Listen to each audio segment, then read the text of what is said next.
Sir, சீமான் அவர்கள் வந்து நேற்று மாடு மேய்க்கும் மாநாடுன்னு சொல்லிட்டு தடையை மீறி அங்கே வந்து மலைப்பகுதிகளில் மலை மாடுகளை ஏற்றி மேய்ச்சிருக்காரு. எப்படி சார் பண்ணுவீங்க? இதை டிஃபேம் பண்ணி ரொம்ப கேவலமா பத்திரிகைகள்ல இருந்து எல்லாம் பண்ணிக்கிறேன். இன்னைக்கு கூட ஒரு பத்திரிகையில பாக்குறேன், இந்த ஆடு மாடு பேய்க்கிறத அவ்வளோ ஒரு கேவலமா வடிவேல் வசனத்தை போட்டு அவ்வளோ இது பண்றாங்க.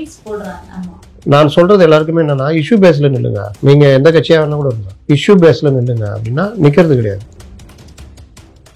சீமான ரொம்ப கேவலமா பாக்குறதுன்னா கேவலமா பாக்குறது, அதையே செய்தியா போட்டு மீம் போட்டு இது பண்றது. இல்ல அதிமுக ஆள்னா அதிமுக அந்த மைண்ட் செட்ல இருக்குது. இந்த மாதிரி பார்வைன்றது ஊடகத்துல இருக்கக்கூடாது. இவர்கள் பண்றாங்க, நம்ம பார்த்துட்டு தான் இருக்கணும். ஆடு மாடு மேய்ச்சல் இந்த மாதிரி விஷயங்கள் வந்து ஐநாவே மேய்ச்சலுக்கான தினம்னு இதுன்னு அறிவிச்சிருக்காங்க. இந்தியா உட்பட கையெழுத்து போட்டு வந்தது. இந்த சீமான கிண்டல் பண்ற அந்த சேனல்காரனுக்கு தெரியுமா அது? இன்னைக்கு சீமான் சொல்றது சிரிப்பா இருக்கும், நாளைக்கே அது ஒரு பெரிய விஷயமா மாறும். ஏன்னா எப்பவுமே ஒருத்தனை காலி பண்ணணும்னா அவன் என்ன நல்லது சொல்றான் அப்படின்னா அவனை காலி பண்ணணும்னா அவனை முதல்ல கிண்டல் குறைனா மாத்திட்டேன்னா அவன் என்ன நல்லது சொன்னாலும் எடுப்படாது. இது இந்த திமுக கண்டுபிடிச்சு வச்சிருக்க பெரிய கண்டுபிடிப்பு. இதெல்லாம் அசைன்மெண்ட் தானே சார், வச்சு செஞ்சிட்டோம் சார். 4 வடிவேல் வசனம் சார், அப்படியே போட்டு சீமான் தடையை மீறி ஓடுறதெல்லாம் வடிவேல் வசனம் போட்டே கலாச்சிட்டோம் சார். அப்போ உனக்கு கிடைக்கிற அந்த சொற்ப காசுக்கு இந்த வேலையை பண்ணிட்டு நம்முடைய அடிப்படை விஷயங்களை பார்க்க இருக்கிற பத்திரிகையாளர்கள் இப்படி இருக்கக்கூடாது. எனக்கு நான் சீமானுக்கும் எந்த இதுவுமே கிடையாது, இதை பத்தின ஒரு நாலேஜ் கூட எனக்கு கிடையாது. ஆனா பார்க்கும் பொழுது நான் என்ன சொல்றேன், நம்முடைய அடிப்படையை விட்டுட்டு என்னைக்குமே நீங்க பேச விட்டுட்டு நீங்க வேற எதுக்குமே நகர முடியாது. இன்னைக்கு அவர் ஆரம்பிக்கிறது சாதாரணமா இருக்கும், ஆனா இது கோரிக்கை வைக்க வேண்டியது. நான் சொல்றேன், அநேகமாக எடப்பாடி பழனிசாமி அவருடைய பிரச்சாரத்துல பனை மரம் கல் இறக்குவதற்கு நாங்கள் வந்து அனுமதி கொடுப்போம்னு சொல்ல வேண்டிய காலம் வரும். இந்த தேர்தலே வரும். நான் கடுமையான வார்த்தை யூஸ் பண்ணதே கிடையாது. இன்னைக்குதான் நாயிங்கன்னு வருது. ஏன்னா அது மேல வர்ற அந்த கோபம் அடிப்படைங்க. அது சீமான் பண்றோம், யார் வேணா பண்ணிட்டோம். அடிப்படையே ஒருத்தன் பண்றான்னா அது பாராட்டணும், அதுக்கு பின்னாடி நிக்கிறதுக்கான வேலை செய்யணும். அட்லீஸ்ட் இருக்கணும். வள்ளுவம் தொலைக்காட்சி நேயர்களுக்கு வணக்கம். அரசியல் பழகு நிகழ்ச்சிக்கு உங்களை வரவேற்பதில் மகிழ்ச்சி. இன்று நம்மோடு இணைந்திருக்கிறார் மூத்த பத்திரிகையாளர் முத்தலீஃப் அவர்கள். சார் வணக்கம் சார். வணக்கம். வணக்கம் சார். நல்லா இருக்கேன் சார். பீகார்ல இருந்து 6.5 லட்சம் பேர் வாக்காளர்கள் தமிழ்நாட்டுல வந்து பீகார்ல இருந்தா வட மாநிலத்துல இருந்து வந்திருக்காங்கன்னு சொல்லிட்டு பல்வேறு அரசியல் தலைவர்கள் வந்து கண்டனம் தெரிவிச்சாங்க. குறிப்பா சீமான் திருமாவளவன் போன்றவங்களாம் பல்வேறு கண்டனத்தை தெரிவிச்சு இது வந்து தமிழ்நாட்டுக்கு பெரிய பாதிப்புன்னு சொல்லியிருக்காங்க சார். எப்படி பாருங்க சார்? நான் உங்களை கேள்வி கேட்குறேன், வட மாநிலங்களில் எந்தெந்த அரசியல் கட்சிகள் இருக்கின்றன சொல்லுங்க. பாஜக, காங்கிரஸ் பெரும்பான்மையா இருக்காங்க, ஆம் ஆத்மி இருக்காங்க, சமாஜ்வாடி கட்சி இருக்காங்க, பிஎஸ்பி இருக்காங்க. இந்த சைடு வந்தா திரிணாமுல் காங்கிரஸ் பெரிய கட்சியா இருக்கு. இங்கே தமிழ்நாட்டில் எது பிரதான கட்சியா இருக்குது? திமுக, அதிமுக. இவர்கள் கூட்டணியில காங்கிரஸ், பாஜக. இந்தியா கூட்டணியில எஸ்பி, டிஎஸ்பி, ஏடிஜிபி, டிஜிபி எல்லா கட்சியும் இருக்குல்ல.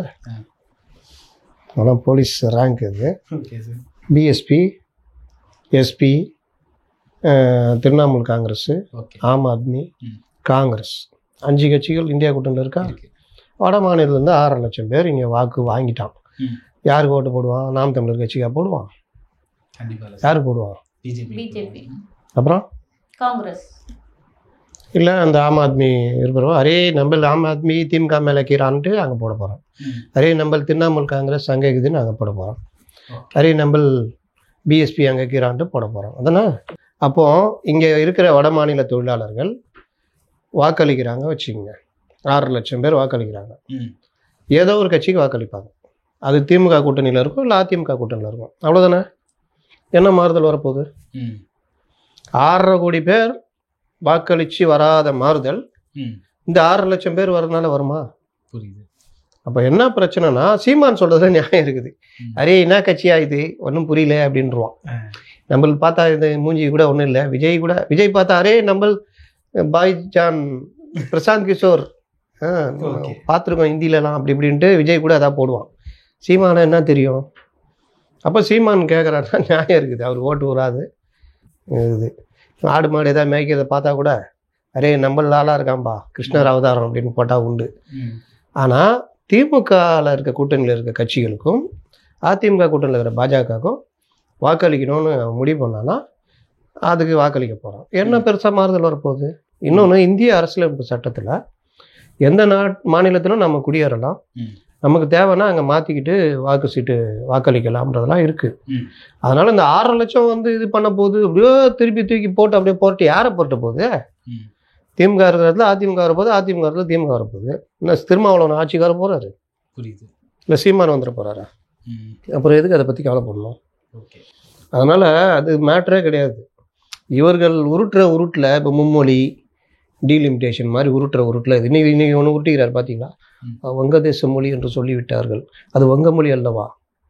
அப்போ பங்களாதேஷில் என்ன மொழி பேசுகிறாங்க? வங்காளம் தானே பேசுகிறாங்க. வங்கதேச மொழி என்று எப்படி சொல்லலாம்?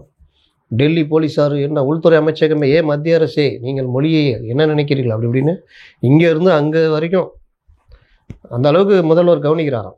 கவனித்து இன்றைக்கி அறிக்கை விட்டுருக்காரு. பார்த்தீங்களா இல்லையா? பார்க்கணும். எவ்வளோ கஷ்டப்பட்டு வங்காளதேசம் வரைக்கும் அறிக்கை விட்றாருன்னா அதெல்லாம் பார்க்கணும்.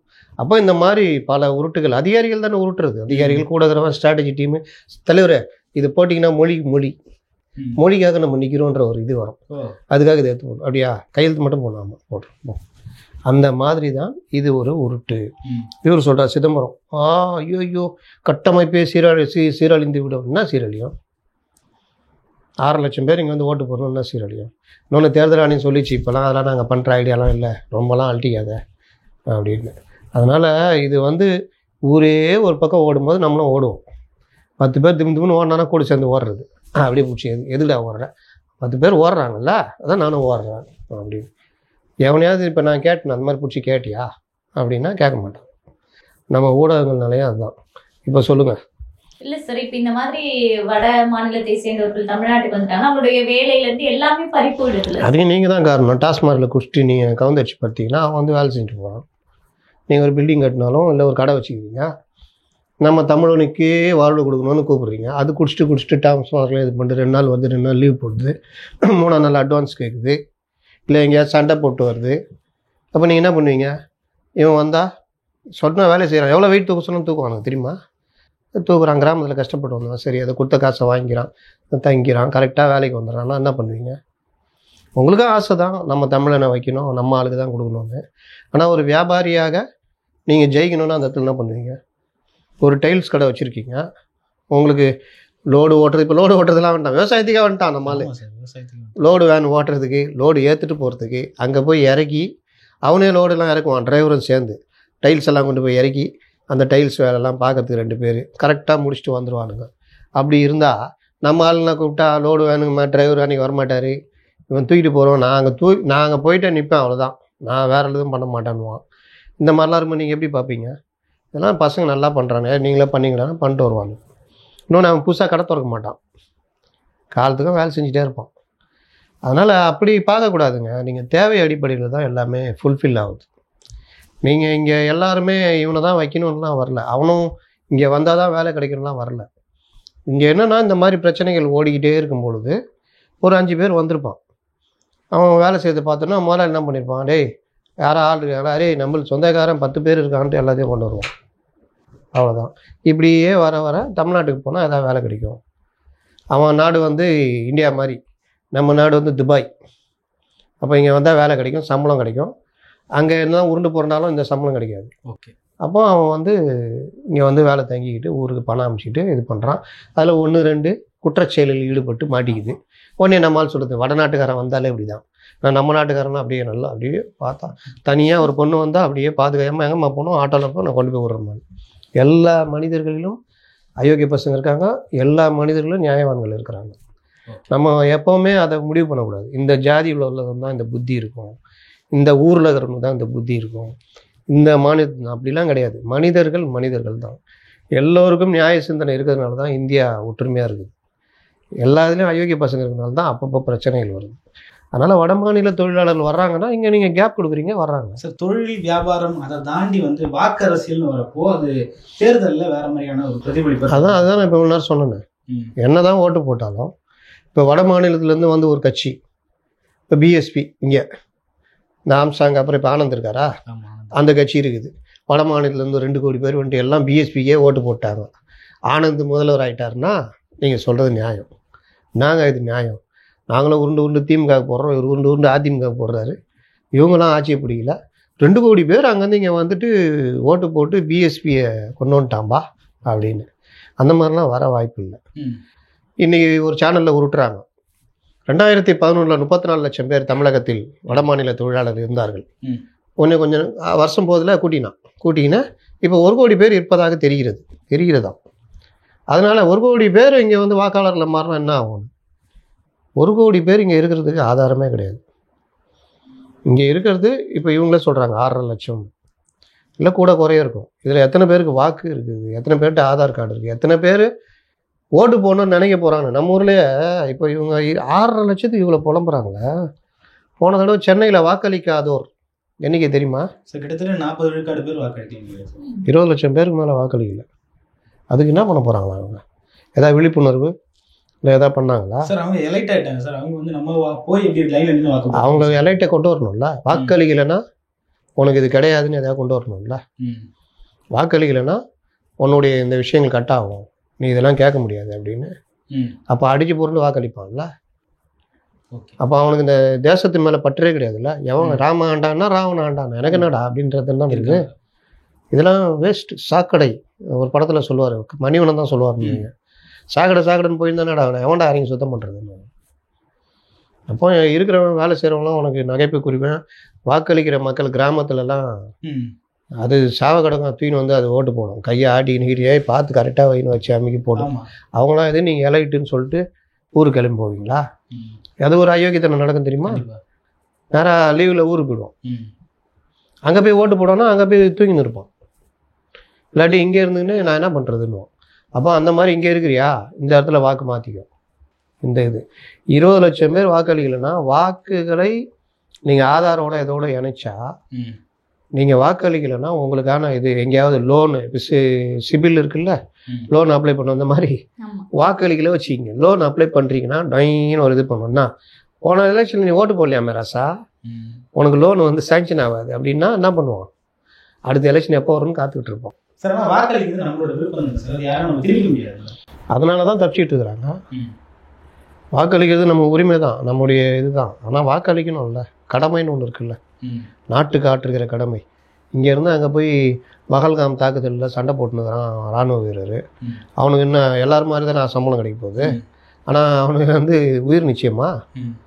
அப்போ அவனை போயிட்டு நீ எதை கேட்டனா அவனுக்கு ஒரு கடமை இருக்குது, அவன் நான் என் கடமை நான் செய்கிறேன்ட்டு போகிறான். அந்த மாதிரி தான் பார்க்கணும். நீங்கள் இருந்துகிட்டே ஓட்டு போடலன்னு என்ன அர்த்தம்? சில பேர் ஊருக்கு போய் ஓட்டு போட்டு வருவான், பார்த்துருக்கீங்களா? அப்போ அதுக்கு ஒருத்தர் அமெரிக்காலேருந்து வந்து பணம் செலவு பண்ணிட்டு ஓட்டு போட்டு போனோம். ஒருத்தர் அமெரிக்காலேருந்து வந்து ஓட்டு இல்லைன்னு அதுக்காக பெரிய சண்டையை போட்டு ராஜ்யத்தையே மாற்றுவார் சர்க்கார் படத்தில். ஆமாம், அந்த மாதிரி. ஆனால் இப்போ அரசியல் கட்சி ஆரம்பிச்சுட்டு வெளியே வர மாட்டேங்கிறார். அந்த மாதிரி வாக்கு வந்து ரொம்ப முக்கியங்க, நம்ம கடமை. நான் என்ன சொல்கிறேன், 20 லட்சம் பேர் அவங்க உரிமை தான். மற்ற இது உரிமை கேட்குறல்ல போய், அந்த உரிமை தான் நாங்கள் கேட்குறோம். அப்போ நீ வந்து இந்த விஷயத்தில் வாக்களிக்கணுன்றதை கவர்மெண்ட்டு அவர்கள்ட்ட வலியுறுத்தணும். அப்போ 6 லட்சம் பேர் எடுபடுமா? நான் கேட்குறேன். சென்னையிலே 20 லட்சம் பேருங்க, 20 லட்சம் பேர் நீங்கள் வாக்களிக்கிறது 10 லட்சம் பேர் வாக்களிக்க வச்சிங்க. இங்கே வந்து 2 லட்சம் பேர் வட இந்தியர் இருக்கான். ஏதாவது எடுபடுமா சொல்லுங்கள்? மாறிடும்ல. அதனால் இது எல்லாமே உருட்டு. இந்த உருட்டுக்கு நம்மளும் இரையாயிடக்கூடாது. ஏன்னா எப்படி இருந்தாலும் 2 கட்சியும் 2 சைடு தானே இருக்குது. இவன் ஏதாவது ஒன்று தானே போட போகிறான். இவங்களுக்கு என்ன பயம் தெரியுமா? எல்லோரும் பிஜேபி போட்டுருவான். ஆமாம். அப்போ அவன் ஏங்க பல்லு இருக்கவன் பகடா சாப்பிட்றான். எப்படி அவனால் பிஜேபிக்கு வாக்களிக்கிறதுக்கு பிஜேபியால் பண்ண முடிஞ்சது? நீங்கள் பண்ணுங்கள், உங்கள் அரசியலை அவன்கிட்ட கொண்டு போங்க. எல்லோரும் திமுக போட்டுறான்டா அப்படின்னு புலம்பின்னு உட்கார முடியுமா? உட்காராரா எடப்பாடி? வண்டி எடுத்துன்னு சுற்றுறாருல ஊரா? ஏன்? வாக்கு சதவீதம் மாறும், மனிதர்களுடைய மனம் மாறும். நம்ம எதாவது பண்ணணும், அவர்களை ஏதாவது சொல்லி நம்ம சைடு இழுக்கணும்னு. அப்போ இப்படியே உட்காந்து புலம்பிட்டு இருக்க முடியுமா? நீ கொண்டு வா. எல்லோரும் பிஜேபி போகிறான்னா உன் கட்சியில் இருக்கணும், பிஜேபியில் தானே இருக்கிறான். இன்றைக்கி பிஜேபியில் பெரிய பெரிய லீடர்லாம் யார்? காங்கிரஸில் இருந்தவங்க தானே. இவங்களே உன்னால் தக்க வைக்க முடியல, அப்புறம் வாக்காளர் பற்றி எதுக்கு வருத்தப்படுற? அதான் பிரச்சனை. இன்னொன்று, அந்தந்த மாநிலத்தில் அந்தந்த மாநில மொழி பேசுகிறவங்க பெரும்பான்மையாக இருப்பாங்கல்ல சார். இந்த மாதிரி வட இந்தியர்கள் இங்கே வந்து குடிபெயரும் போது அது வந்து ஒரு மிகப்பெரிய ஒரு அவல நிலையாக மாறாது. என்ன அவல நிலை சார்? வட இந்தியர்கள் குடிபெயரும் போது இப்போ தமிழ் பான்பராக போட்டு துப்புவான். வேற என்ன பண்ணுறாங்க? வேற என்ன பண்ணுவான்? சொல்லுங்கள் சொல்லுங்க. எல்லா வாழ்வாதாரம் எல்லா விஷயத்திலுமே அவங்க அடிபடுறாங்கல்ல சார். யார் அடிபடுறா? அந்த மாநிலத்துல இருக்கக்கூடிய அந்த பெரும்பான்மை மொழி. அதுதாங்க சொல்றேன். நீ ஒழுங்கா வேலை செஞ்சா அவன் ஏன் வரப்போறான்ற. நீ ஒழுங்கா ஒர்க் பண்ணிட்டு ஒழுங்கா, அதுக்காக தமிழ்ல இல்ல 6 லட்சம் பேர் தானே வேலை செய்யறான். 8 கோடி அதிகரிக்கிறதுக்கு என்ன காரணம்? நான் தான் முதல்ல கேட்டேன். ஒரு கடை வச்சிருக்கீங்க, 4 பேர் ஒர்க் பண்றான், அதுல 2 பேர் தமிழர், 2 பேர் வட மாநில தொழிலாளினா, இந்த 2 பேர் திருப்பி திருப்பி லீவ் போட்டுக்கிட்டு இருக்கிறான், பிரச்சனை பண்ணிக்கிட்டு இருக்கிறான், அட்வான்ஸ் வாங்கிட்டு கொடுக்குமா? நம்மள்ட்ட ஒரு பெரிய கட்டப்பழக்கம் இருக்குது தெரியுமா? ஒரு வாரம் வேலை செஞ்சுன்னா அட்வான்ஸ் கேட்பான். கடை வச்சுருந்தீங்கன்னா தெரியும் உங்களுக்கு. அட்வான்ஸ் கொடுத்தீங்கன்னா அந்த அட்வான்ஸ் கொடுத்ததுக்காகவே நம்ம அவனை தொங்குற மாதிரி ஆகிடும். ஒரு கட்டத்துக்கு மேலே சம்பளம் கொடுக்கும்போது அட்வான்ஸை கழிச்சிங்கன்னா 2 நாள் பொறுத்து மறுபடியும் அட்வான்ஸ் வாங்கிடுவாப்புல. இப்படியே ஓடும். 2 நாள் லீவு, வேறு ஏதாவது லேட்டாக வர்றது, அது இதுன்னு 1000 பிரச்சனை இருக்கும். இவன் என்ன பண்ணுவான்? அடுத்து ஏய் கேரு எதாவது ஆத்மிக்கிறாப்புலையான்னு, நம்மளுக்கு மச்சான் இருக்கிறான்பா அப்படின்வான். வர சொல்லுன்னுவாப்புல. 2 3 ஆகும். இங்கே இந்த பையனை எப்பா நின்று அடுத்த மாதத்துலேருந்து சரிப்பட்டு வர மாட்டேன். இது யார் காரணம் சொல்லுங்கள்? இன்னொன்று, குறைந்த கூலிக்கு வர்றாங்கன்றது ஒரு முக்கிய காரணம். அதுக்கு காரணம் வந்து நம்முடைய தொழிலாளர் நலன் துறை இருக்குல்ல, அது வந்து பல்வேறு விஷயங்களில் பண்ணணும். இன்றைக்கி அதுக்கான எந்த இதுவுமே இல்லை. மீடியா எடுத்துக்கங்க. இன்றைக்கி வேலைக்கு சேர்ப்பாங்க, நாளைக்கு வெளியே போட்டுருவாங்க. பாதி பேருக்கு சம்பளம் கையில் தான் கொடுக்குறாங்க, கேஷாக. இஎஸ்ஐ பிஎஃப் எதுவுமே கிடையாது. அப்போ நம்மளுக்கே எப்படின்னா அவனுக்கு என்ன இருக்கும்? அப்போ நம்ம எங்கே போய் யார்கிட்ட போய் உரிமை பேச முடியும்? அதனால் அந்த வாழ்வாதாரம் இதெல்லாம் வந்து சும்மாங்க. 6.5 கோடி பேர் மக்கள் இருக்காங்க. இந்த 6 லட்சம் பேர் வந்தால் வாழ்வாதாரம் பாதிக்கப்பட போகுது. அப்போ இங்கேருந்து வெளிநாடுகளில் போய் வேலை செய்கிறாங்களே, அப்போ அவங்க அப்படி யோசிச்சாங்கன்னா எங்கேயோ யாராவது நம்ம பிழைப்புக்காக எங்கேயாவது தேடி ஓடி தான் ஆகணும். தேவைகள் இருக்கிறவங்க எடுத்துக்க போகிறாங்க. இங்கே தேவையே இல்லைன்னா அவன் ஏன் வரப்போகிறான்? கேரளாவுக்கு போயிடுவான், இல்லை வேறு மாநிலத்துக்கு போயிடுவான். அதனால் வேலை வாய்ப்புகள் கொட்டி கிடக்குதுங்க. எல்லா துறையிலையும் கொட்டி கிடக்குது. நம்ம சில இதெல்லாம் தீர்மானிக்கிறோம். நான்லாம் ரொம்ப பேரை பார்த்துருக்கேன். இந்த வேலைக்கு போகணுன்னா எடுத்தோன்னே சம்பளம் என்னன்னு கேட்பாங்க. சும்மா இருப்பான் வடிவேல் மாதிரி. சும்மா இருக்குது, எவ்வளோ கஷ்டம் தெரியுமா அப்படின்வான். போட அந்த வேலைக்கு ஒரு 25,000 ரூபா தருவாங்க. 35,000 வர்றான் அப்படின்னு. 25 ரூபாய்க்கு போயிட்டு அந்த 25 ரூபா ஒன்று மாதம் வந்துட்டு இருக்கோம்ல, அதுக்கப்புறம் அதுலேருந்து நீ இன்னொரு இடத்துக்கு 35க்கு தாவலாம். எடுத்தோன்னே மொட்டை மாடி தான், படிக்கட்டுலாம் ஏறவே மாட்டேன் அப்படின்னா என்ன பண்ணுவீங்க? இந்த மாதிரி பிரச்சனைகள்லாம் வரும்போது தான் அவர்கள் திருப்பூர் பற்ற அவன் வந்து நம்ம ஆளுங்களெல்லாம் ஃபுல்ஃபில் பண்ணிட்டு அவங்கள கூப்பிட்றான். ஆள் இல்லைன்றான். வயல் வேலைக்கு ஆள் வரலன்னு. வயல் வேலைக்கு 100 நாள் வேலை வாய்ப்பு திட்டம் இருக்குது. அதுக்கு 2 காரணம் கொண்டு வந்தாங்க. 1 வேலை கொடுக்கணும், 2 கிராம பொருளாதாரம். அது வந்து எல்லார் கையிலையும் பணம் போகணும். பணம் இல்லைன்னா முடிஞ்சிடும் கதை. ஏன்னா பணத்தை எல்லாத்தையும் பெரும் பணக்காரர்கள் அந்த பணம் வந்து எவ்வளோ முக்கியம் தெரிஞ்சு அதுக்கு பாதுகாப்பு கொடுத்து வச்சுருக்காங்க. அப்போ கீழே இருக்கிறவன்ட்ட பணம் போய் சேரவே சேராது. அப்போ அவனுக்கு ஏதாவது இங்கே நகர வாழ்க்கையில் கூட பணம் ரொட்டேஷன் ஏதாவது இருக்கும், கிராமத்தில் சுத்தமாக இருக்காது. அப்போ அவங்களுக்கு 100 நாள் வேலை வாய்ப்பு திட்டம்னு டெய்லி ஒரு 400 ரூபான்னு ஃபிக்ஸ் பண்ணாங்க. அது கூட அப்படி இப்படின்னு 250 ரூபா அவ்வளோதான் கையில் கிடைக்கும். மீதி சில பாவப்பட்ட ஜென்மங்களுக்கு போய் சேரும். அப்போது அந்த மாதிரி வாங்குறது கூட இப்போ 400 ரூபா கொடுத்து வேலை வாங்குகிற இடத்துல 250 ரூபா தருவேன், நீ சும்மா கையெழுத்து போட்டு போன்றான். சும்மா தானே கையெழுத்து போட்டு போய் உட்காந்து இது பண்ணிட்டு போகிறோம் அப்படின்னு 250 ரூபா வாங்குறவங்க. இந்த இடத்துல யாரை ஏமாத்துறாங்க? சரி, இவங்க சும்மா வந்து உட்காந்து 250 ரூபா ஏதோ புல்லுங்கிறது லைட்டு ஒர்க்கு அப்படி இப்படின்னு போகுதுன்னா, அதனால் ஆதாயம் அடைகிறவன் அந்த ஒர்க்கு கொடுக்குறவன் 150 ரூபா பாக்கெட்டில் போட்டுக்கிறான். அப்படின்னா கிராமத்தில் வயல் வேலைகளுக்கு மற்ற வேலைகள் கூப்பிட்றப்போ வரமாட்டேன்றாங்க. இல்லை இவ்வளோ தர்றியா, 600 ரூபா கொடுக்குறியா, 600 ரூபா. அப்போ அவன் பார்க்குறான், இந்திக்காரனை வாடா ரே தெரியுமா அப்படின்வான். 2 தடவை சொல்லி கொடுத்தா கற்றுக்குறேன் பாயினும். அவள் தான் 2 தடவை இவ்வளோ தானே, அவள் தான் அரே நம்மளுக்கு மச்சான் ஒருத்தங்கிறான் கூட்டு வரட்டுமா, நல்லா ஏர் விழுவாங்க, அவள் தான் முடிஞ்சிச்சு. அடுத்த தடவை அரே அவள் தான். ஓகே சார், இதில் வந்து தொழிலாளர்களை தாண்டி முதலாளிகளும் பல தவறுகளை செய்கிறாங்களா அப்படின்ற மாதிரி தோணுது. லேபர் லான்னு ஒன்று இருக்குது, அதில் வந்து 8 மணி நேரம் தான் குறைஞ்சபட்சம் வேலை செய்யறாங்க. ஆனால் இந்திக்காரங்க வந்து 12 மணி நேரம் வேலை செய்கிறாங்க, அதிகமான ஊதியம் வாங்காமல் குறைவான ஊதியம். இதனால வந்து நல்லா வேலை செய்கிற தமிழர்கள் கூட பாதிக்கப்படுறாங்களோ? ஆமாம், அதுவும் நடக்குது. அது சில இடங்கள்ல அது நடக்கும். நீங்கள் ரொம்ப உரிமை பேசுனீங்கன்னா என்னடா அவன் பாடுறா 12 மணி நேரம் வேலை செய்கிறானுவோம். ஆக்சுவலாக அவனுங்க சேர்த்தா உரிமை பேசணும். இன்றைக்கி எங்கேயுமே கிடையாது. நான் தான் சொல்கிறேன்னு, ஊடகங்கள் அவ்வளோ ஊருக்கே நியாயம் பேசுகிற ஊடகங்கள்லையே நீங்கள் கிளம்புனா கிளம்பி போகிற மாதிரி தான் இருக்குது. இன்றைக்கி அதனால தான் இந்த மாதிரி விஷயங்கள் எல்லாம் மாற்றிட்டு வராங்க. கன்சல்டிங் 2 வருஷம் கான்ட்ராக்ட், 2 வருஷம் நீ ஒழுங்காக இருக்கணும். அதுக்கப்புறம் தான் அடுத்த கான்ட்ராக்ட் பற்றி யோசிப்போம்.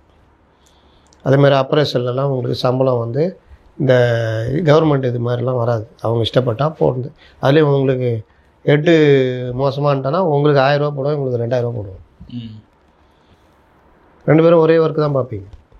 போய் கேட்டால் திமிர்த்தனம் பண்ணுறான் சார், உரிமை பேசினுக்கிறான் அப்படின்னு. நீங்கள் ஒரு 4 பேர்ட்டு என்னங்க உனக்கு எவ்வளோ, உனக்கு என்னெல்லாம் 1000 ரூபா, அந்த மேடத்துக்கு மட்டும் 2000 ரூபா, என்ன நியாயம், வா போய் கேட்கலான்னா முடிஞ்சிச்சு, நான் சங்கம் கட்டுறியா அப்படின்வான். அப்போ இந்த மாதிரி விஷயங்கள் எல்லாமே 8 ஹவர்ஸ் எங்கே இருக்குது? மீடியாவில் இருக்குது? எனக்கு தெரிஞ்சு இல்லை. மீடியாலே இல்லைன்னா வேறு எங்கே இருக்கும்? அதனால் இது யாராவது கேட்குற, யார் கம்யூனிஸ்ட்டுகள் கேட்பாங்க, வந்தாலே கொடி பிடிச்சிடுவாங்க, கொடி நட்டுருவாங்க, அதோட விளங்காமல் போயிடுவாங்க. ஏன் விளங்காமல் போகுதுன்னு கேட்க மாட்டான்.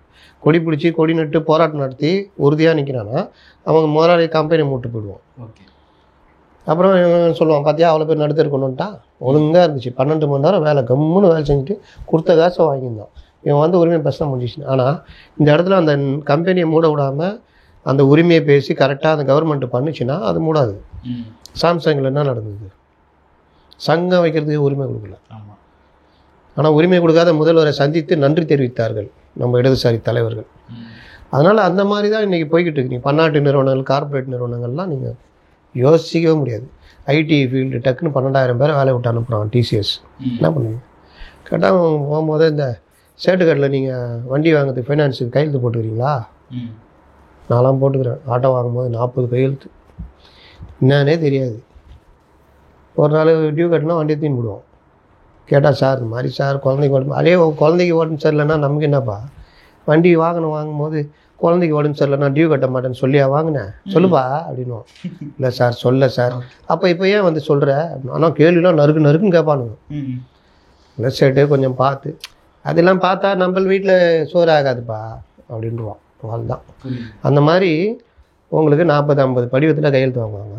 ஒரு நாள் வேலைக்கு போகும்போது பாரு 8வது படிவத்தில் போட்டுக்குதா, நாங்கள் நினச்சா அனுப்பிச்சிடுவோன்னு. இப்போ அப்போ தான் பார்ப்போம் நம்ம. ஆமாம் அதை போ நான் இப்போ சங்கம் கட்டுறது எங்கே போச்சு? அதனால் கார்ப்பரேட் மயமாகிற காலத்தில் பெரிய பெரிய கம்பெனிகள் பெரிய பெரிய இதுலேயே இல்லைன்னா இவனுங்க என்ன வட மாநில தொழிலாளர்கள். அவனுக்கு தான் நான் சொல்கிறேன், துபாய் மாதிரின்னு. அவன் அங்கே இஷ்டத்துக்கு வேலை செஞ்சுருப்பான், அங்கே 12 மணி நேரத்துக்கு கூடயே காசு கிடைக்குது. புரியுது சார். நீங்கள் சேட்டுன்னு சொன்னதுனால அதை நான் சொல்கிறேன் சார். சவுகார்பேட்டை போன்ற பகுதிகளில் மார்வாடிகள் பெருமளவு இருக்காங்க. தமிழ்நாடு முழுக்க அவங்க தான் வந்து இந்த தங்க வணிகத்தில் அவங்க தான் ஈடுபட்டு வராங்க. ஆனால் அவங்களை எதிர்த்து இது வரைக்கும் எந்த கட்சியும் குரல் கொடுத்ததா நம்ம பார்க்கல சார். அவங்களுக்கு ஆதரவாக வந்து ஹிந்திலேயே போர்டு பிடிச்சி போய் வாக்கு கேட்குறாங்க. எதுக்கு எதிர்க்கணும்னு கேட்டேன், சொல்லுங்க. இல்லை எதுக்கு எதிர்க்கணும்? 6.5 லட்சம் பேர் வந்துட்டாங்கன்னு சொல்கிறவங்க அவங்க கிட்டத்தட்ட பல லட்சம் பேர் இருப்பாங்கன்னு நினைக்கிறேன். பல லட்சம் பேர் இல்லை, இருக்காங்க. இங்கே வந்து தங்கி அந்த இது பான் பிஸ்னஸ் பண்ணி அப்படியே வீடு வாங்கி இது வாங்கி இங்கே முதலாளிகளா இருக்காங்கல்ல சார். இவங்களாச்சும் தொழிலாளியா தான் வராங்க. அவங்க முதலாளிகளா நீங்க தானே முதல்ல சொன்னீங்க 6 லட்சம் பேர் வந்தா வாழ்வாதாரம் பாதிக்குது. இப்ப முதலாளிகளா இருக்காங்கன்றீங்க சார். இதையும் ஏன் எதிர்க்கல அப்படின்ற எதுக்கு எதிர்க்கணும்னு கேட்குறேன். இந்திய நாட்டில் ஆர்டிகல் நம்முடைய அரசியலமைப்பு சட்டத்தில் 19/1 நீங்கள் எந்த மாநிலத்துக்கும் போய் தொழில் செய்யலாம், சொத்துக்கள் வாங்கலாம், அங்கே இருக்கிற பொண்ணை காதலிச்சிங்கன்னா திருமணம் பண்ணிக்கலாம், அங்கேயே தங்கிட்டீங்கன்னா அங்கேயே வாக்களிக்கலாம், எல்லா உரிமையும் இருக்கும்போது நீங்கள் எப்படி எதை வச்சு எதிர்க்கணுன்றீங்க? நான் அதை தான் ஆரம்பத்துன்னு சொல்கிறேன். நீங்கள் தான் உங்கள் நிலையிலேருந்து இப்போ கொஞ்சம் மாறி இருக்கீங்க. நான் வட மாநில தொழிலாளர்கள் இங்கே வர்றதுக்கு நம்ம நாட்டில் அடிப்படை உரிமை. நீ இங்கே குடிச்சிட்டு தூங்கினா அவன் வேலைக்கு வர்றான், நீங்கள் ஒழுங்காக வேலை செஞ்சுன்னா அவன் வந்த முதல்ல என்ன சொல்லுவான், அப்போ அங்கேயே ஆளுக்குதுப்பா நீ கிளம்புப்பான்றான். அப்போ தேவை எங்கே இருக்குதோ நிரப்பப்படுகிறது. இதில் வந்து யானை கவனியில் இருக்கிறவங்களையும் சிந்தாரிப்பேட்டில் இருக்கிறவங்க பொருஷாவில் இருக்கிறவங்க கேள்வி கேட்டிங்கன்னா எல்லாருக்கும் அடிப்படை உரிமை. நீங்கள் இங்கேருந்து மும்பை போய் பிஸ்னஸ் பண்ணுறீங்க, அங்கேயே வீடு வாங்கிட்டீங்க, நல்லா இருக்கீங்கன்னா உங்களை துரத்துனா நியாயமாக இருக்கும். கோத்ரா கலவர் தான் அதான் நடந்தது. நம்ம கடுமையாக எதிர்த்தோம். எப்போவுமே இந்த மாதிரி விஷயங்கள் தான் எதிர்பார்க்கணும். புரியுதா சார்? சீமான் அவர்கள் வந்து நேற்று மாடு மேய்க்கும் மாநாடுன்னு சொல்லிட்டு தடையை மீறி அங்கே வந்து மலைப்பகுதிகளில் மலை மாடுகளை ஏற்றி மேய்ச்சிருக்காரு. எப்படி சார் பார்க்குறீங்க? சீமான் ஆரம்பத்துலேருந்து 2-3 விஷயங்கள் தரும். ஒன்று வந்து அந்த இது பனை மரம் தொழில் டாஸ்மார்க்கு எதிரானது அது. அதனால் அதை ஒத்துக்க மாட்டாங்க. ஏன்னா பனங்கல் இதெல்லாம் வந்து பனை பொருட்கள் ஒரு பக்கம், பனங்கல் ஒரு பக்கம். அது வந்து டாஸ்மார்க்கு மாற்று. பனங்கல்லுக்கு மாற்றாக கொண்டு வந்துட்டு இன்றைக்கி அது உட்காந்துக்குச்சு கவர்மெண்ட்டுக்கு 50,000 கோடி வருமானம். அதனால் இதை பரிசீலிக்கவே மாட்டேங்கிறாங்க. ஆனால் நம்ம மக்களுக்கு, உழைப்பாளி மக்களுக்கு, விவசாயிகளுக்கு கல் கடை இருந்துச்சுன்னா கல்லை குடிச்சிட்டு போயிடுவோம். ஓகே. டாஸ்மார்க் ஏங்க போகிறான்? எவனா ஒருத்தர் 2 பேர் விருப்பப்பட்டால் போவோம். அப்போ இவங்களுக்கு படுத்துகிறோம் வியாபாரம். கவர்மெண்ட்டு நடத்துது, கவர்மெண்ட்டுக்கு படுத்துகிறோம். அதனால் கவர்மெண்ட்டு அது தடுக்குது. பனையேறும் தொழிலுக்கும் தடை வச்சுருக்காங்க. அதை மீறி பண்ணார். அதுக்கு பின்னாடி என்னென்ன விஷயங்கள் இருக்குதுன்னு இதை டிஃபேம் பண்ணி ரொம்ப கேவலமாக பத்திரிகைகள்லேருந்து எல்லாம் பண்ணிக்கிறேன். இன்னைக்கு கூட ஒரு பத்திரிகையில் பார்க்குறேன், இந்த ஆடு மாடு பேய்க்கிறத அவ்வளோ ஒரு கேவலமாக வடிவேல் வசனத்தை போட்டு அவ்வளோ இது பண்ணுறாங்க. ஆக்சுவலாக இந்த மாதிரி மனப்பான்மை இந்த ஊடகத்துக்கு வரும்பொழுதே நான் சொல்கிறது எல்லாருக்குமே என்னென்னா, இஷ்யூ பேஸில் நில்லுங்க. நீங்கள் எந்த கட்சியாக வேணால் கூட இருங்க, இஷ்யூ பேஸில் நில்லுங்க அப்படின்னா நிற்கிறது கிடையாது. இவர் திமுககாராக இருப்பார், அங்கே போய் உட்காந்துருப்பார், திமுக ஆதரவு இதை தான் பார்ப்பார். சீமானை ரொம்ப கேவலமாக பார்க்குறதுனா கேவலமாக பார்க்குறது, அதையே செய்தியாக போட்டு மீம் போட்டு இது பண்ணுறது. இல்லை அதிமுக ஆள்னா அதிமுக அந்த மைண்ட் செட்டில் இருக்கிறது. இந்த மாதிரி பார்வைன்றது ஊடகத்தில் இருக்கக்கூடாது. இவர்கள் பண்ணுறாங்க, நம்ம பார்த்துக்கிட்டு தான் இருக்கிறோம். ஆடு மாடு மேய்ச்சல் இந்த மாதிரி விஷயங்கள் வந்து ஐநாவே மேய்ச்சலுக்கான இதுன்னு அறிவிச்சிருக்காங்க. இந்தியா உட்பட கையெழுத்து போட்டு வந்தது. இந்த சீமானை கிண்டல் பண்ணுற அந்த சேனல்காரனுக்கு தெரியுமா அது? ஓகே. 2வது, ஆடு மாடுகள் இதையான சார்ந்த அந்த இது வந்து எவ்வளோ முக்கியம்னு ஜெயலலிதா உள்ளிட்டவர்களுக்கு தெரிஞ்சதுனால தான் கறவை மாடு திட்டம்னு கொண்டு வந்தாங்க. வீடுதோறும் கறவை மாடுகள் வழங்குதல். ஏன்? 2 விஷயம். 1, பால் கறந்து சொசைட்டியில் ஊற்றுவாங்க, பால் உற்பத்தி அதிகரிக்கும். 2, அந்த குடும்பத்துக்கு அது வருமானம். 1000 ரூபா கொடுக்குறேன், ஒரு நாளைக்கு 1000 ரூபா சம்பாதிப்போம். 2 மாடு கொடுத்தீங்கன்னா அது ஒரு 30 லிட்டர் இருக்கிறதுனா ஒரு நாளைக்கு 300 ரூபா 500 ரூபானா மாதம் கணக்கு போட்டால் 9000 ரூபா வந்துடும். 1000 ரூபாங்க 9000 ரூபாங்க. அந்த மாடு இன்னொரு ஒரு 2 கன்று போட்டுச்சுன்னா அது வருமானம் அப்படியே பெருகும். இப்போ எடப்பாடி சொல்லியிருக்காரு, நாங்கள் வந்தால் மீண்டும் அதை கொண்டு வருவோம். இது நல்ல இதுவா? 1000 ரூபா கொடுக்கறது நல்ல இதுவா? அப்போது இந்த ஆடு மாடுகள் இந்த மாதிரி விஷயங்கள் தான் அது ஒரு தனி பொருளாதாரம். அது வந்து உங்களுக்கு இப்போ குஜராத் போன்ற மாநிலங்களில் கிட்டத்தட்ட 1 லட்சம் கோடி ரூபா 2 மடங்கு டாஸ்மார்க்கோட சம்பாதிக்கிறாங்க. நம்ம ஏன் சம்பாதிக்க முடியாது? 2வது, இந்த மேய்ச்சல் நிலங்கள்ன்றதை அழிச்சிட்டு வந்துக்கிட்டு இருக்கிறாங்க. கோர்ட் ஆர்டர் போடுறது அது இதுன்னு போட்டு பண்ணுறாங்க. இது எதிராக அவர் வந்து இந்த முன்னெடுப்பை எடுத்திருக்காரு. மற்றவர்கள் நீ கிண்டல் அடிச்சிக்கலாம், என்ன வேணால் பண்ணலாம், உனக்கு சோத்துக்கு போகணுன்னா நீ அங்கே தான் போகணும். அப்போது இந்த மாதிரி விஷயங்கள் ஒவ்வொன்றொன்றை சார்ந்தது. நீ சொல்கிறாருல்ல, டேய் அந்த மாட்டு சாணம் கூட ஒரு எரிபொருளாக மாறண்டா, அது ஒன்று தெரியுமான்னு கேட்குறாரு. அது இவனுக்கு தான் தெரியுமான்னு கேட்கணும். ஏன்? அப்போ ஒவ்வொரு விஷயமும் ஒரு மாடுனா அதோடைய தோல் முதற்கொண்டு கடைசி வரைக்கும் பயன்படுறதுன்றது.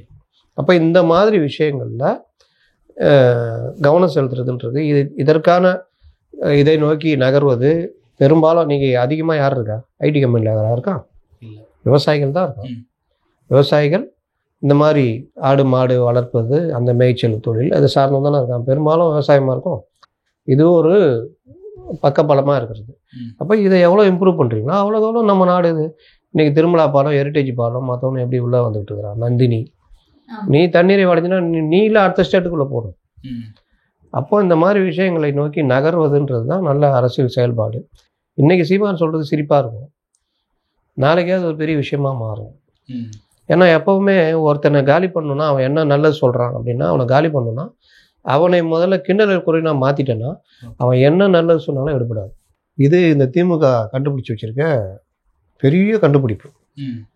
அதனால் நாம் எல்லோரும் எங்கேருந்து வந்தோம், நமக்கு பிரதானமான அடிப்படை, ஒவ்வொரு இதுக்கும் அடிப்படை இருக்கும்ல, நமக்கு விவசாயம் அடிப்படை. அப்போ விவசாயம் சார்ந்த விஷயங்கள், விவசாயத்திற்கு உதவுகின்ற கால்நடைகள் மூலமாக கிடைக்கின்ற பொருட்கள், இந்த மாதிரி விஷயங்கள், அதோடு இது இல்லாமல் விவசாயம் சார்ந்த இந்த பனை பொருட்கள், இதை நோக்கி சிந்திப்பதுன்றது நம்ம தமிழ்நாட்டுக்கு ஒரு சிறப்பான ஒரு விஷயம். இந்த கிண்டல் அடிக்கிறவங்க எல்லாருமே, இந்த சேனல்காரனுக்கு உட்பட நான் சொல்கிறேன், பரந்தூர் என்கின்ற ஒரு விமான நிலையம் வரணும்னு 2000 ஏக்கர் சுய விவசாயம் பண்ணிக்கிட்டு இருக்குது. அங்கேயே ஏரி பாசனம், அதை அழிச்சிட்டு விமான நிலையம் கொண்டு வரதை எவ்வளோ பேர் எதிர்த்துருக்கான். ஏன் விமான நிலையம் வரக்கூடாதா? நாடு முன்னேறுவதை தடுக்கிறீர்களேன்றான். நாளைக்கு ஒன்று சோறு கிடைக்குமா? விவசாயம் ரொம்ப முக்கியம் இல்லை. இன்றைக்கி அழிச்சு இன்றைக்கி நம்ம உணவு உற்பத்தி எந்த அளவுக்கு இருக்குன்றதெல்லாம் முக்கியம் இல்லை. நான் டெல்டா நாயகன் அப்படின்றல, டெல்டா நாயகன் என்ன பண்ணணும்? டெல்டான்னு எதுக்கு சொல்கிறீங்க? விவசாயம் தானே, அதற்காக தானே அது குறிக்கிற வார்த்தை தானே. அங்கே மீத்தேனுக்கு அனுமதி கொடுக்குறீங்க, அப்புறம் டங்ஸ்டனா அனுமதி கொடுத்து விஷயம் தெரிஞ்சோன்னா நான் வந்து எதிர்க்கலான்னு கிளம்புறதுக்குள்ள நீங்கள் கிளம்பிட்டீங்க, அப்படி இப்படின்னு உருட்டுனீங்க. இங்கே பரந்தூர் அழிக்கிறீங்க. அப்புறம் ஆடு மாடு அந்த இதுக்கு நம்ம சப்போர்ட்டிங் இதுக்கு வர்ற அந்த ஆடு மாடு இதெல்லாம் இது பண்ணால் சேனல்களில் விட்டு இதெல்லாம் அசைன்மெண்ட்டு தானே சார், வச்சு செஞ்சிட்டோம் சார், 4 வடிவேல் வசனம் சார், அப்படியே போட்டு சீமான் தடையை மீறி ஓடுறதெல்லாம் வடிவேல் வசனமாக போட்டே கலாச்சிட்டோம் சார், அப்படி இப்படின்னு. அப்போது உனக்கு கிடைக்கிற அந்த சொற்ப காசுக்கு இந்த வேலையை பண்ணிவிட்டு நம்முடைய அடிப்படை விஷயங்களை பார்க்க மறுக்கிறேன். பத்திரிகையாளர்கள் இப்படி இருக்கக்கூடாது. எனக்கு நான் சீமானுக்கும் எந்த இதுவுமே கிடையாது, இதை பற்றின ஒரு நாலேஜ் கூட எனக்கு கிடையாது. ஆனால் பார்க்கும் பொழுது நான் என்ன சொல்கிறேன், நம்முடைய அடிப்படையை விட்டுட்டு என்றைக்குமே நீங்கள் பேஸை விட்டுட்டு நீங்கள் வேறு எதுக்குமே நகர முடியாது. 1000 நீ ஐடி எம்ப்ளாயி இங்கே வந்து வேலை செஞ்சா பொங்கலுக்கு ஊருக்கு போகிறல்ல, கண்டிப்பாக தீபாவளி வந்தால் ஓடுறல்ல, ஏன் போகாமேறேன், பொங்கல்லாம் ஒரு பண்டிகையா அப்படின்ட்டு இங்கேயே ஏறேன். அன்றைக்கி இங்கே வந்து பர்கரு பீஸா வாங்கி சாப்பிட்றேன், ஏன் போடுறேன், ஏன் வேஷ்டி சட்டை கட்டிக்கிறேன், ஏன் பொங்கல் இது பண்ணுறேன், ஏன் மாட்டு பொங்கலுக்கு மாடை கூப்பிட்டு குளிப்பாட்டுற எல்லாம் பண்ணுறேன். நம்ம பாரம்பரியம், இதுக்குள்ள மதம் ஜாதி எதுவுமே கிடையாது, சோறு தான். அப்போ அந்த மாதிரி விவகாரங்களில் பண்ணுற அந்த நாய்ங்க தான் அங்கே வந்து வேலை செஞ்சுக்கின்னு இங்கே வந்து உக்காந்துக்கிட்டு இதெல்லாம் கிண்டல் பண்ணிக்கிட்டு இருக்கிறாங்க. நான் கடுமையான வார்த்தை யூஸ் பண்ணதே கிடையாது, இன்றைக்கி தான் நாய்ங்கன்னு வருது. ஏன்னா அது மேலே வர்ற அந்த கோபம் அடிப்படைங்க. அது சீமான் பண்ணிட்டோம், யார் வேணால் பண்ணிட்டோம், அடிப்படையை ஒருத்தன் பண்ணுறான்னா அது பாராட்டணும், அதுக்கு பின்னாடி நிற்கிறதுக்கான வேலை செய்யணும். அட்லீஸ்ட் கம்முன்னு இருக்கணும், அதான் பிரச்சனை. சொல்லுங்க. இன்னொரு விஷயம் சார், இந்த பாதுகாக்கப்பட்ட வனப்பகுதியா வந்து வனத்துறையினர் நாங்க இதை வந்து பார்த்திருக்கோம். சோ இந்த இடத்துல வந்து மாடுகள் மேயக்கூடாது அப்படின்றாங்க, இது எப்படி பாக்குறீங்க சார்? அப்போ ஐநா சபை சொல்லுற மேய்ச்சலுக்கான ஒரு இதுன்னு ஒரு கொண்டு வந்திருக்காங்க, கையெழுத்து போட்டு வந்துக்கிறீங்கல்ல, அதில் தமிழ்நாடு தான் நடக்கும். என்னென்னா நீதிமன்றம் சில நேரங்களில் அவர்களும் மனிதர்கள் தானே, அப்போ அவங்களுக்கு முன்னாடி வர கிடைக்கிற விஷயங்களை வச்சுட்டு அவர்கள் பாதுகாக்கப்பட்ட வனப்பகுதின்னு அது யார்கிட்டேருந்து பாதுகாக்க போகிறீங்க? அதுதான் சார் கேள்வியா. யார்கிட்டேருந்து பாதுகாக்க போகிறீங்க? பாதுகாக்கப்பட்ட வனப்பகுதினா வனப்பகுதியுடைய அடிப்படையாக இருக்கிற அந்த மலைகளை உடைத்து கல்லை கொண்டு போய் கடத்துறீங்க, இது பண்ணுறீங்க, கனிம வளங்களை கொள்ளடிக்கிறீங்களா, அப்போ எங்கே போனீங்க? அதனால் இது எல்லாமே என்னென்னா இவர்கள் படிக்கிற படிப்பு, இவர்கள் வாழ்க்கையை பார்க்குறது, அதை ஒட்டி தான் எல்லோரும் தீர்மானிக்கிறாங்க. எப்போவுமே யாருமே அப்படி தீர்மானிக்காதீங்கன்ற, வாழ்க்கையை உங்களுடைய பார்வையிலேருந்து பார்க்காதீங்க, அதுலேருந்து வெளியில் வந்து சொல்கிறதுல என்ன நியாயம் இருக்குன்னு பாருங்கள். இப்போ நான் சொன்னேன்ல 6 லட்சம் வட மாநிலத்தில் வர்றாங்க, இப்போ நீங்கள் சொல்கிறீங்க வாழ்வாதாரம் பாதிக்குதுன்னு, நம்ம சொல்கிற உருட்டுலேருந்து பார்க்காதீங்க, வெளியில் வந்து பாருங்கள். இங்கே இருக்கிற கோடிக்கணக்கான பேருக்கு பாதிக்காத வாழ்க்கையை 6 லட்சம் பேர் வரும்போது பாதிக்க போகுது. கார்ப்பரேட் கம்பெனிகள் வந்து ஒரு 10 பேர் செய்கிற வேலையை ஒரு ஆள் செய்கிற மாதிரி மாற்றும் பொழுது 9 பேருக்கு வேலை போகுது, அப்போ பாதிக்காத வாழ்வாதாரமாக இப்போ வரப்போகுது. கார்ப்பரேட் கம்பெனிகள், ரியல் எஸ்டேட் நிறுவனங்கள் விவசாய நிலங்களை பிடுங்கிட்டு ரியல் எஸ்டேட் இதுவாக மாற்றிக்கிட்டு போகிறாங்களே, அப்போ பாதிக்கிற விவசாயிகளோட இவர்கள் 6 லட்சம் பேர் வரும்போது பாதிக்க போகுது. இவன் நமக்கு வளத்தை சேர்க்குறான், வந்து நம்ம வேலைகளில் உதவுறான், அவனும் அதன் மூலயமா சில ஊதியம் பெற்று போகிறான். அந்த மாதிரி தான் இந்த விஷயங்கள்லாம் பார்க்கணும். நீதிபதிகளும் மற்றவர்களும் எப்படி பார்ப்பாங்கன்னா அவங்கள்ட்ட கொடுக்குற பேப்பர்ஸ் வச்சு பார்ப்பாங்க. பாதுகாக்கப்பட்ட வனப்பகுதி, மேய்ச்சல் நிலம், அப்போ மேய்ச்சல் நிலம் சொல்லு, எங்கே இருக்குதுன்னு சொல்லு, கொண்டு போய் விட்றோம். அப்போ மேய்ச்சல் நிலமே இல்லாமல் போடுறதுன்றது ஒரு மோசமான விஷயம் இல்லை, அதுக்கு எதிராக தான் இவர் போராடுறாரு. இன்றைக்கி அவர் ஆரம்பிக்கிறது சாதாரணமாக இருக்கும், ஆனால் இது கோரிக்கை வைக்க வேண்டியது. நான் சொல்கிறேன், அநேகமாக எடப்பாடி பழனிசாமி அவருடைய பிரச்சாரத்தில் பனை மரம் கல் இறக்குவதற்கு நாங்கள் வந்து அனுமதி கொடுப்போம்னு சொல்ல வேண்டிய காலம் வரும். இந்த தேர்தலே வரும். அடுத்த ஆட்சி அமைந்தால் மாறும். கொஞ்சம் கொஞ்சமாக டாஸ்மார்க்கை குறைப்போம்னு வரும். அதற்கான தேவைகள் ஒரு விஷயம் சின்னதாக தான் கிளம்பும். 1847 நம்மளை எதுக்கு வெள்ளைக்காரன் ஆளணும் அப்படின்னும், சுதந்திரம் எனது பிறப்புரிமை அதை அடைந்தே தீர்வுன்னு திலகர் ஆரம்பித்தப்போ கொஞ்சம் பேர் தான் இருந்தாங்க. நீ என்னடா கப்பல் ஓட்டுற, நான் ஓட்டுறேன்டா சுதேசி கப்பல்னு வஉசி ஆரம்பித்தப்போ அது ஒரு பெரிய ஒரு இது மாதிரி பார்க்கப்பட்டது. அவன் 1 ரூபாய்க்கு ஒரு இதுனா இவர் 4 வச்சார், அவன் 10 பைசான்னு வச்சான். நம்ம ஆளுங்கள்லாம் 10 பைசா நல்ல விஷயம்னு போயிட்டான். அடுப்பு மூட்டி எண்ணெய் தண்ணி வைக்கிற மாதிரி குழுன்னு இருக்கும். முதல்ல நிறைய கொதிக்க ஆரம்பிச்சேன்னா ஆகும். ஜியோ கார்டு கொடுத்தாங்கல்ல, ஃப்ரீயாக கொடுத்தாங்க, எல்லாம் போகிறவெல்லாம் அப்படி பார்ப்பான், ஜியோ ஃப்ரீயா என்ன பண்ணோம், கைரேகை வச்சா போதும். கைரேகை வச்சு கார்டு பொறுத்து செல்லு இருக்காது. இந்த மாதிரி 4 செல்லு. அதெல்லாம் நீங்களாம் ஸ்கூல் படிக்கும் இது பண்ணுறதுக்கு முன்னாடி. நான் சொல்கிறது லேட்டஸ்ட்டு சொல்கிறேன். ஜியோ கொடுக்கல, ரிலையன்ஸ் கொடுத்தான். அந்த ஃபோன் வாங்கி வச்சுட்டு நான் அந்த கதை சொல்கிறேன். ஃபோனு பொதுவாக அந்த மாதிரி விஷயம் இவனுங்க ஏதாவது பண்ணுவானுங்க, அயோக்கியத்தனம் பண்ணுவானுங்க. நான்லாம் வாங்கலை, என்கிட்ட ஃபோனும் கிடையாது. என்னடா பண்ணுறது, சரி கொஞ்சம் இதுக்கு தேவை இருந்தது ஃபோனு. 500 ரூபா நம்மளே 4 இடத்துல திட்டோம் ஏமாத்துறான்ட்டு. நம்ம போய் வாங்கினா நல்லா இருக்காதுன்னு யோசிச்சுனே இருக்கிறேன். ஒரு டீ கடையில் நம்ம நண்பர் கடை, அங்கே ஒருத்தர் வந்து சொல்கிறாரு, சார் 300 ரூபா கொடுத்து ஒரு ஃபோன் வாங்கிட்டேன், ஃபோனே வரமாட்டேங்குது, நானும் யாருக்கு பண்ணுறதுன்னு தெரில, சும்மா வச்சுக்கிறேன் சார்னார். ஆடா ராசா நீ தான் வேணும்ன்ட்டு நான் தரியா, அதே 300 ரூபா கொடுத்துறேன் சார். அவருக்கு என்னென்னா 300 ரூபா கொடுத்த காசு வந்துடுதுன்னு. அந்த ஃபோன் வாங்கி எனக்கு தொழிலுக்கு ரொம்ப யூஸாக இருந்தது. அதில் மழையில் நனைஞ்சி லாஸ்ட்டில் வீணாக போச்சு. அதுக்கப்புறம் மற்ற ஃபோன் வந்துச்சு, சாதா சிம் கார்டு டைப்லாம் வந்துச்சு. அது சிடிஎம்ஏ டைப். அது அந்த மாதிரி ஒரு இதில் ஃபோனை கொடுத்தான். அப்புறம் அது மூலிமா வாடிக்கையாளர் அதிகமானோடனே ரேட் போட்டான். சிடிஎம்ஏ ஃபோனு ரேட் போட்டான். அது போனால் அப்புறம் அவனு வாடிக்கையாளர் அதிகரிக்க வைக்கிறது தானே இதெல்லாம். அதை கூட கொஞ்சம் பரவாயில்ல, ரொம்ப பேருக்கு ஃபோன் இல்லாதவங்களுக்கு ஃபோன் கிடைச்சது அந்த மாதிரி. அப்போ ஃபோன்லாம் வாங்க முடியாது. 1000 ரூபாய்க்கு ஃபோன் வாங்குறதுக்கு யோசிப்போம். ஏன்னா அந்தளவுக்கு எல்லாருக்கும் வறுமை இருக்கும், அந்த வேலை வாய்ப்புன்றதே இருக்காது. பெரிய விஷயம். குளோபலைசேஷன்லாம் வந்த அப்புறம் தான் கொஞ்சம் மாறிச்சு எல்லாம். ஆண்ட்ராய்டு ஃபோன் வந்தப்போ நான் யோசித்தேன், இந்த ஃபோனே 10,000 ரூபா, இது வாங்குறதுக்கு எவன் இருக்கிறான்? இதை வேறு இவனுக்கு ஷோரூம்லாம் திறந்து வச்சுருக்கிறாங்களே, யார் வாங்க? இன்றைக்கி பார்த்தா அவன் கையில் வச்சுக்கின்னு ஆண்ட்ராய்டு விதவிதமாக வச்சுன்னு சுற்றிட்டு இருக்கிறாங்க. அந்த அளவுக்கு மாறிடுச்சு. நான் சொல்ல ஜியோ சிம் வந்து வந்தப்போ ஃப்ரீ, நீ போய் விரலாக வச்சு டாக்குமெண்ட் கொடுத்தா போதும், கொடுத்துருவோம். அப்போ இந்த மாதிரி கூட கிடையாது, ஆதார் காமிச்சு இதெல்லாம் கூட கிடையாது. அப்போ வாங்கி எல்லாம் ஜாலியாக யூஸ் பண்ணியிருந்தாங்க. ஃப்ரீயாம்பா எவ்வளோ ஒன்றா பேசிக்கலாமா அப்படி இப்படின்னு. கொஞ்ச நாள் பொறுத்து நான் வந்து ஷாப்பு 300 ரூபா கட்டு. இப்போ வந்துச்சுல, இப்போ ஜியோ வாடிக்கையாளர் நீங்கள் வந்து போக முடியுமா? அப்போ வந்து ஜியோ இப்போது இருக்கிறோம், சர்வீஸும் நல்லா இருக்குதுன்னு அப்படியே இருக்கிறோம். அந்த மாதிரி தான் இது தேவைகளை வச்சு முதல்ல உருவாக்குவாங்க. அதுக்கப்புறம் நீங்கள் அதில் போய் உழுந்தா பிறகு முடிச்சு விட்ருவாங்க கதையை.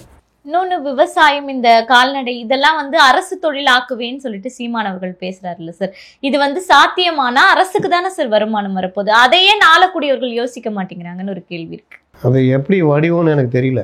விவசாயம் இதெல்லாம் அரசு தொழிலாகிறது எப்படி வடிவம் தெரியல. விவசாயத்தை கூட்டுப்பண்ணை மூலமா கொண்டு வரலாம். அது சோவியத்து உடைய டாப் மோஸ்ட் இது. இப்போ 10 கிராமத்தில் 10 5 ஏக்கர் 3 ஏக்கர் 2 ஏக்கர்லாம் இருக்கவங்களாம் ஒன்றா சேர்ந்து கூட்டுப்பண்ணை விவசாயம், நம்ம பழைய சினிமாலாம் வரும் பாருங்க, கூட்டுப்பண்ணை விவசாயம் பாட்டே இருக்குது. அப்போ கூட்டுப்பண்ணை விவசாயம் பண்ணும்போது என்னென்னா, உழைப்புன்றது பொதுவாக்கப்படும், செலவும் பகிர்ந்தளிக்கப்படும். ஒரு கிணறு ஒருத்தட்ட இருந்ததுன்னா அந்த கிணறு மூலிமா அந்த இது பாசனம், கிணறு பாசனம் மாதிரினா உங்களுக்கு கூட்டுப்பண்ணை விவசாயம் ப்ளஸ்ஸு கூட்டுறவு அங்காடிக்க கூட்டுறவு இது அதை கொள்முதல் பண்ணுறது. இதெல்லாம் இன்றைக்கும் கொள்முதலுக்கு ரேட் இல்லை. கொள்முதல் கொண்டு போய் வச்சா அவன் டைம் கொடுப்பான், மழை பெஞ்சதுன்னா நெல் கண்டமாகிடும், அதுக்கு வந்து நீதான் பொறுப்புன்றுவான். இந்த மாதிரி இது நீங்கள் அனுபவிக்கிறேன். இதெல்லாம் மாற்றினாலே போதும். நீங்கள் கூட்டுப்பண்ணை முறை கொண்டு வந்தீங்கன்னா இது. இன்னொன்று 15 ஸ்டாண்டர்ட் ஏக்கருக்கு மேலே ஒருத்தருக்கு நிலம் இருக்கக்கூடாது தெரியுமா? 69 கொண்டு வந்த சட்டம் எங்கே இருக்குது இன்றைக்கி? இவர் யார்? அவர் பெரிய ஆள்பா, 200 ஏக்கர் வச்சுக்கிறார் இவர். அப்போ நில சீர்திருத்த சட்டம்ன்றதே ஒன்று இங்கே அமலாகலை. அதெல்லாம் சீமான் பேசினா கம்யூனிஸ்ட்ன்றாங்க. ரெண்டாவது கூட்டுப்பண்ணை விவசாயம். அது கூட்டுப்பண்ணை விவசாயத்துலேயே அன்றைக்கி ஒருத்தர் என்கிட்ட பேசும்போது சொல்கிறார், ஆடு மாடு மேய்க்கிறதுலாம் ஒரு இது இன்றைக்கி யங்ஸ்டர்லாம் இது பண்ணுவானா, அதெல்லாம் சாத்தியம் இல்லாதது அப்படின்றாரு. ஏன் சாத்தியம் இல்லாதது? நீங்கள் இங்கே நகரத்தில் வந்து வீட்டை பிரிஞ்சு இங்கே ரூம் எடுத்து பீஸா பர்கர் சாப்பிட்டுக்கின்னு 1 லட்ச ரூபா சம்பளம் வாங்குறீங்க ஐடி கம்பெனிலனா, 5 இளைஞர்கள் சேர்ந்து ஒரு மாட்டு பண்ணை வைக்கிறாங்க அப்படின்னா மாதம் 5 லட்ச ரூபா வருமானம் சாதாரணமாக வரும். அது அவங்க கிராமத்துலேயே இயற்கையான வாழ்க்கை வாழ்ந்துக்கிட்டு ரொம்ப அருமையாக. இன்றைக்கி எங்கே இல்லை? ஜியோ இல்லையாங்க, வைஃபை இல்லையா, தார் ஜீப் இல்லையா, தார் ரோடு இல்லையா, எல்லாம் தான் இருக்குது. இங்கே வாழ்கிற வாழ்க்கையோட நல்ல வாழ்க்கை இங்கே வாழலாம். அது தீவனத்துக்கெலாம் எங்கே போகும் அப்படின்னாங்க, தீவனத்துக்கு நீங்களே தயாரிக்கலாம் தீவனம் இல்லையா, தீவனம் விற்கிது வாங்கி யூஸ் பண்ணலாம். இல்லை தீவனம் தயாரிப்புக்கான ஃபேக்ட்ரியை உருவாக்கலாம். இன்றைக்கி மற்ற நாடு யூரோப் கண்ட்ரிஸ் மற்ற நீங்கள் பால் உற்பத்தியில் வேறு லெவலில் இருக்கிற நாடெலாம் இருக்குது. ஹங்கேரி இவங்கெல்லாம், அவங்களாம் பால் உற்பத்தியில் வேறு லெவலில் இருக்காங்க. ஏன்னா அவன் மாட்டு பண்ணை வச்சு தீவன உற்பத்தியிலேருந்து எல்லாம் பக்காவாக வச்சுருப்பானுங்க செட்டப்பு. இந்த நேஷனல் ஜியோகிராஃபிக் சேனலில் அந்த ஃபேக்ட்ரி இதெல்லாம் காமிப்பான் பாருங்கள். அவன்லாம் நான் பார்த்தா ஜீன்ஸ் போட்டுன்னு ஸ்டைலாக இருப்பான், டிராக்டர் வச்சுருப்பான், கார் வச்சுருப்பான், பயங்கரமாக இருப்பான். நான் கேட்டால் நான் விவசாயி அப்படின்வான். ஏன் நம்ம ஒன்றும் அதுக்கு மாற மாட்டேங்கிறோம்? அந்த மாதிரி ஒரு மாற்றத்தை நோக்கி வந்தாலே போதும். ஆனால் நம்ம இந்த அரசு வேலையை அரசு இதை மாற்றணும்னு அவசியமே இல்லை. கவர்மெண்ட்டுக்கு சப்போர்ட் கொடுக்குறதே போடும். ஆனா சீமானவர்கள் சொல்லல சார், இங்க இருக்கக்கூடிய மக்களுக்கு அரசு காசுல கால் காசு சாப்பிட்டாதான் வந்து ஒரு பெருமூச்சே வரும், அந்த நோய் மக்களுக்கு இருக்குன்னு ஒரு வார்த்தை. அதுக்கு என்ன பண்ணுறது? கழுதை மேய்ச்சாலும் கவர்மெண்ட்டு கழுதை மேய்க்கணும்னுவோம். ஏன்னா கவர்மெண்ட்டில் வேலைக்கு செஞ்சீங்க வச்சுக்கிங்க, அப்புறம் என்ன வேலை செய்யணுன்ற அவசியம் இல்லை, அப்படியே போகலாம் வரலாம். பார்த்துருக்கீங்களா? ஒரு படத்தில் காமிப்பாங்க, பேக் தூக்கின்னு அப்படியே வருவார். நாகேஷ் தான் இது வாட்ச்மேன், அந்த இது பியூன். இந்த பேக் தூக்கின்னு வந்து அவர் இப்படி பார்ப்பார் டேபிளில். உடனே நாகேஷ் தூசிலாம் தட்டு வைப்பார், இப்படி பார்ப்பார். பார்த்தோன்னா சேரை நவுத்துவார், அவர் இப்படின்னுவார். உடனே நாகேஷ் இப்படி போனோன்னா உட்காருவார், மறுபடியும் இப்படி பார்ப்பார், இந்த பையில் வாங்கி வைக்கணும். ஒரு கவர்மெண்ட் எம்ப்ளாயி எந்த அளவுக்கு மோசமாக இருக்கிறாங்க. பியூன் தான் இந்த வேலையை செய்யணும், வாயில் கூட ஒரு பேச மாட்டார். அந்த படத்தில் நல்லாயிருக்கும் அந்த காமெடி சீன், ஒவ்வொருத்தரும் ஒவ்வொரு மாதிரி இருப்பாங்க. அந்த மாதிரி நீங்கள் வேலைக்கு சேர்ந்துட்டா உங்கள் வேலையை விட்டு அனுப்ப போகிறதில்ல. அந்த பே கமிஷனுக்கு ஏற்ற மாதிரி சம்பளம் ஏறும். அதுவும் அரியர்ஸ் ஆகஸ்ட் மாதம் போட்டான்னா ஏப்ரல்லேருந்து அறிமுகம்னா அந்த ஏப்ரல் டு ஆகஸ்ட்டுக்கான உங்கள் சம்பளத்துக்கு கூடுதல் சம்பளம் எவ்வளோ அதெல்லாம் மொத்தமாக கொடுத்துருவாங்க. போனஸு வேலை செய்யலைன்னா எவனும் கேட்க மாட்டான், எவனாவது கேட்டால் அவனை பிடிச்சி கொடுத்துடலாம். அரசு ஊழியரை பணி செய்ய விடாமல் தடுத்தல். உன்னைக்கிட்ட நான் சண்டை போட்டதே ஏன் பணி செய்யலைன்னு கேட்க தான்.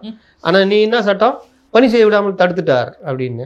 அப்புறம் கையூட்டு, அன்பளிப்பு, ஸ்வீட் பாக்ஸு, அது இதுன்னு இருக்குல்ல, அது இதெல்லாம் உங்களுக்கு நல்ல லாபம். இதை மீறி கொஞ்சம் பேர் வேலை செய்வாங்க, அப்புறம் யாராவது கோச்சிக்கு போகிறாங்க, வேலை செய்கிறவங்களும் இருப்பாங்க.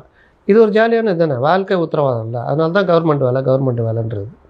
ஒரு 20 இந்த இதில் பெருகிற வேலைக்கு எம்எஸ்சி பட்டாதாரி எழுதுகிறான், குரூப் 4 கேட்டால் குரூப் 4 உள்ளே போயிட்டா அப்படியே 3, 2, 1ன்னு போயிடலாம். ஒன்ஸ் உள்ளே போயிட்டா அதுக்குள்ளே எக்ஸாம் எழுதுனா 20% அவங்களுக்கு அப்படி போயிடலாம். ஒருத்தர் போலீஸாக வேலை செய்வார், எஸ்ஐ செலெக்ஷனில் எழுதினார்னா அவர் 20% அந்த கோட்டாவில் கிடச்சிரும். இது ஒரு டெக்னிக்காக வச்சுக்கிட்டு என்னன்னு கேட்டால், ஏண்டா 1000 பேர் தானா 3 லட்சம் பேர் எழுதுறீங்கன்னா இதான் வேலை கிடச்சா நல்லது தானே அப்படின்றான்.